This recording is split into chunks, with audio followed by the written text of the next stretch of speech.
have a concrete goal of becoming a published writer, then chances are that you're at least a little bit familiar with the querying process.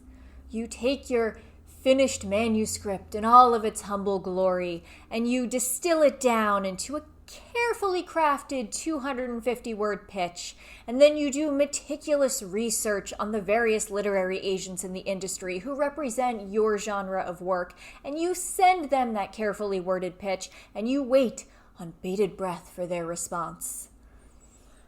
And sometimes when you receive it, that response reads, "Dear author, sorry, but this is not a fit for my list." And then you weep openly on the bus, scaring the other commuters. I just want other people to know what the people in my head are doing and thinking.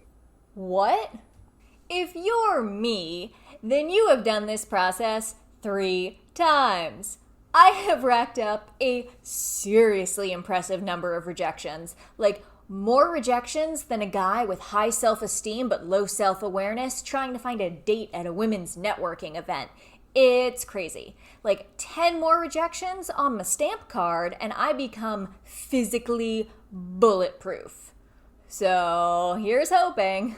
Most of these rejections are forms. It is just a template that the literary agent uses so they don't have to rewrite the same email over and over and over again. And so I have gathered 24 of my many form rejections to collate them into some data and read you some highlights and tell you what I learned. If you're new to the querying process, you may not know exactly what to expect, or you may even feel slightly intimidated by the idea of rejections. So let me just demystify it. The rejection will usually be addressed to you by name, and it will contain some vague but positive statement, but ultimately emphasize that the agent just didn't love your manuscript enough to want to see more. And it's basically the email version of the text message that I send to guys that I meet on Hinge. And I am not here to call out agents. If you follow literary agents on Twitter, you will learn that many of them receive hundreds of queries in their inbox every single day.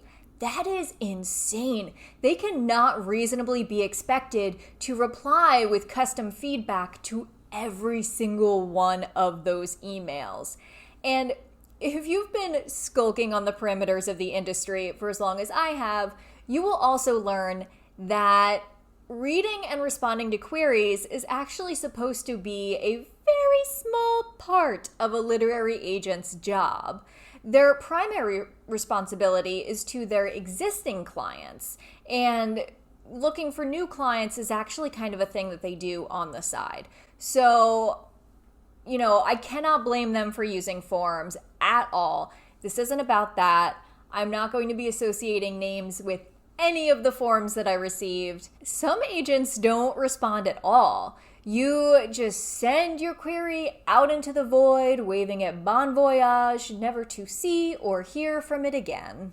Okay, so here are some interesting data points that I have gleaned from these 24 rejections. 11 of them said that the industry is subjective. Like, they specifically used the word subjective and had very similar phrasing. 5 recommended supplementary resources. 3 queries from 3 different agents at 3 different agencies used exactly the same template, like down to the warm regards salutation. It was identical. 1 rejection was blind copied to all of the rejected authors, and 1 rejection did include custom feedback for a manuscript, but not my manuscript. It was somebody else's feedback that was likely accidentally pasted in my rejection email.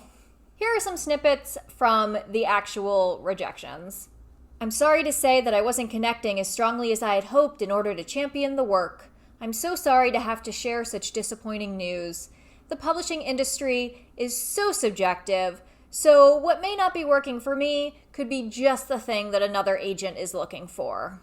Thank you for sending me the query for your novel, which I have read with interest. I am sorry to say it is not right for my list.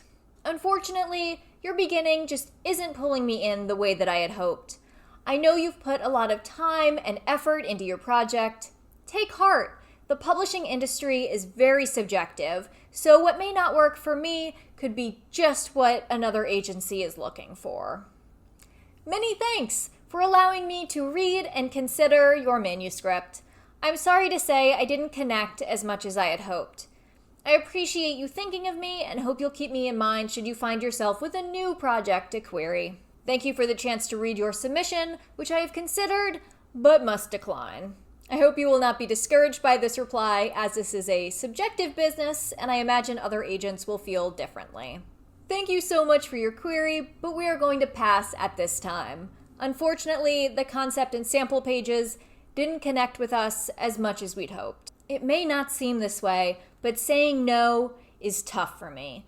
I'm sure hearing it is tough for you, but it's really important for me to fall in love with a project, and that just did not happen in this case. Dear author, thank you for your query. Unfortunately, it's not quite the right fit for me, I'm afraid. I'm sorry not to have better news. As you know, publishing is a highly subjective business. What may not be the best fit for me may be exactly what another agent is looking for, so don't give up. Some of them are long, they're multiple paragraphs, some are very short, 1 or 2 sentences. It really varies on the agent, and I actually don't know which I prefer more. The sort of longer, more apologetic rejections, or the ones that are just kind of short and sweet. And there's something in the structure of form letters, too, that is kind of intended to seem like maybe it's personal. So it is hard for new querying writers to be able to tell sometimes if what they've received is a form. And in some ways, I kind of hate to burst that bubble because a lot of the forms are structured to be very nice. They'll talk about how, they loved it, but just not enough. They'll give some sort of vague and generic compliment, and someone who might not realize that that's a form really wants to take that compliment to heart, and I kind of don't want to ruin that. But I also feel like you need to know when it's a form rejection and when it's custom feedback in order to grow as a writer and grow within the querying process. And if you get a response that is personalized and it just really stings, you can't really let it set you back. You just have to keep pushing forward because sometimes that agent was having a bad day. Sometimes they just like entirely different things from you. And you can't really take it too personally. You can't let it actually stop you.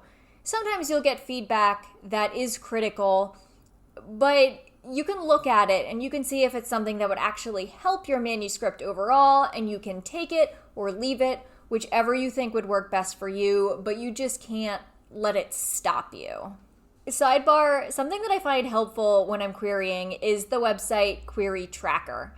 I forget what features are available without a subscription because I've subscribed to it for like a couple of years now, but it's very good in showing you which agents do respond to queries and how long it typically takes, like if there's a difference between when they respond with rejections or when they respond with requests. Sometimes you'll be able to see that, when they're requesting something, they respond after 3 days.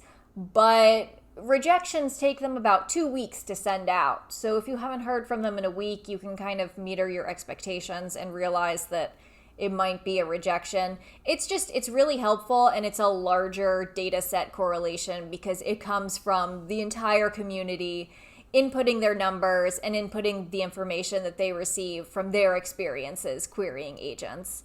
And members can also post comments about each agent, and sometimes they'll share the form that they received.